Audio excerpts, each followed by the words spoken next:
Magandang hapon ka-agree. Dito naman tayo ngayon sa ating taniman, ating munting garden ka-agree. Ito ating harvest ngayon ka-agree. Kangkong at saka citriole ka-agree, yung si cucumber sa atin. Tawag dito citriole. Ito ka-agree. Grabe, sobrang taas ka-agree. Ang haba. Tingnan yung haba. Grabe talaga ang haba.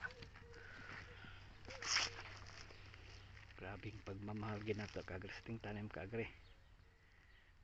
Ang fresh na fresh ng kangkong kagre at saka yating cucumber. Ito po ating mga taniman. Ito po, oh. Kain na tayo ng sarap na kangkong ngayong gabi kagre.